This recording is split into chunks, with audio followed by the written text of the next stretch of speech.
Hello guys, good morning guys. Good morning sa lahat guys, na mga supporters ko guys. Dito tayo sa Pantalan guys. Gano guys. Kanina guys, dito man tayo sa Long Beach guys. Ngayon dito na naman tayo sa Pantalan ng San Vicente guys. Wala pa barko nga nagdating guys. May barko dito nga magdating guys, yung naga-deliver ng mga buhangin.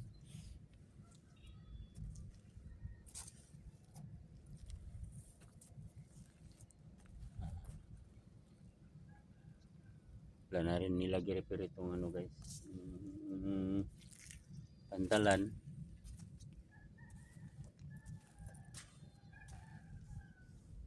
Ang isda ngayon guys.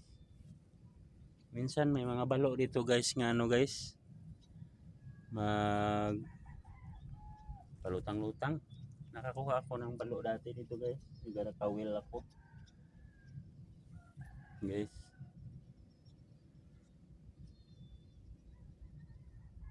Yan guys.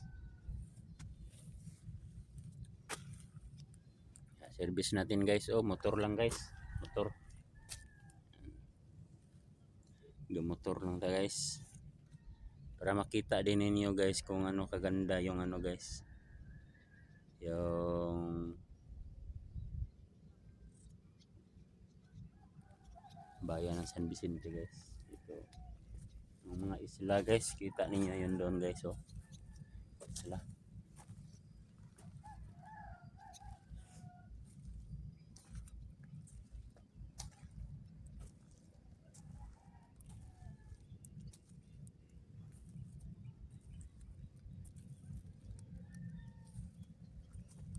May mga bakal din dito guys na guys,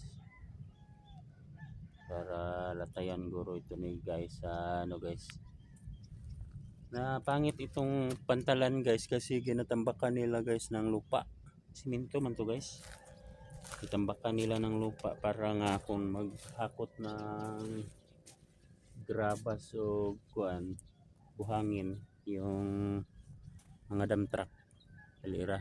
Napapangit noon tingnan yung Pantalan natin. Ayan guys oh.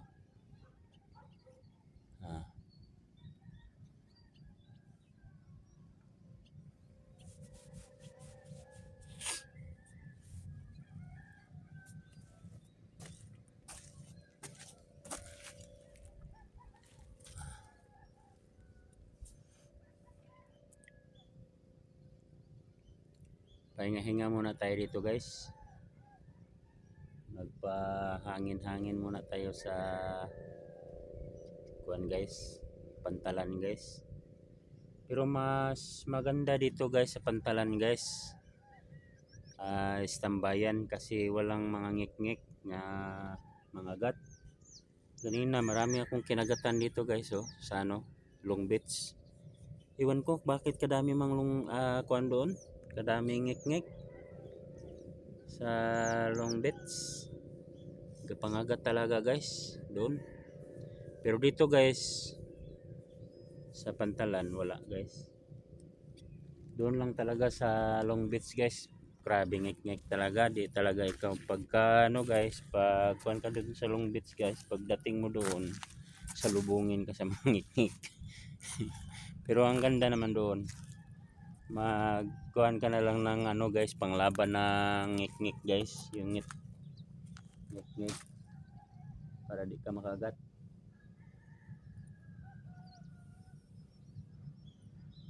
Gandang guys, gandang tanawin dito guys, sobrang ganda guys. Pwede ko man yan puntahan nga to guys, ito magmotor papunta doon guys, pwede.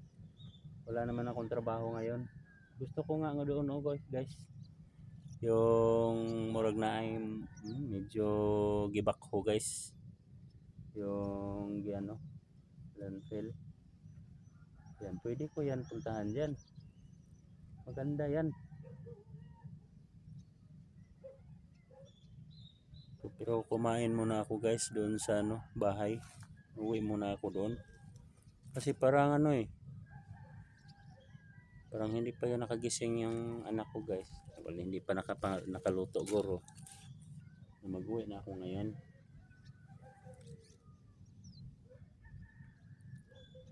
Ayan, ang service natin guys oh. Pero minsan mag 4 wheels tayo sa puan guys, yung van. Ngayon, motor lang sa guys. Motor lang. Mini sport guys. Motor.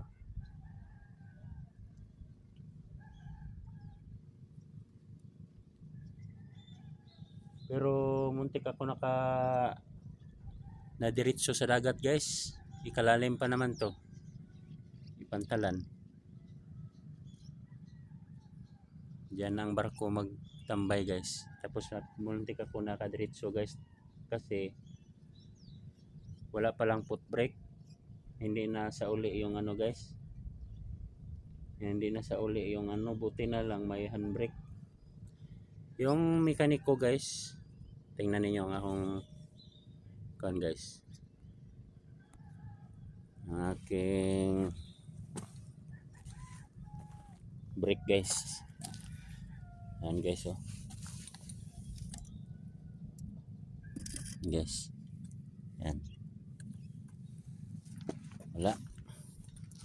Pag brake ko guys, muntik talon doon guys oh. Tingnan niyo guys oh. Muntik na talaga. Yan na dagat na guys. Mga isang dalawang dipa na lang guys. Buti na lang na pihit ko yung ano. Eh kung walang handbrake guys, patay. Hindi na makuha to. Sa ilalim ng dagat. Matura. Yung mekaniko, nagpaayos ako kanina. Nalimutan talaga niya. Uguan. Nalimutan talaga niya balik ang foot brake.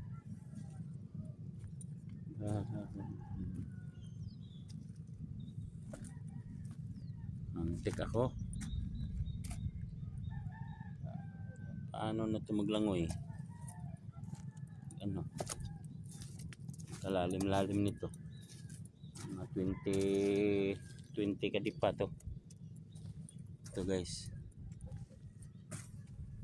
20 o 30 kadipa. Lalim to, malaki-laking barko ang nagano dito guys. Nagadaong barko dito guys.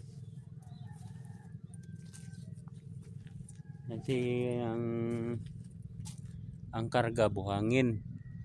Graba, hindi yan basta-basta. Galing Mindoro guys, yung mga buhangin dito guys na sa mga construction. Sige guys, salamat sa inyong suporta guys. Dito lang muna tayo guys hanggang sa sunod na video natin guys.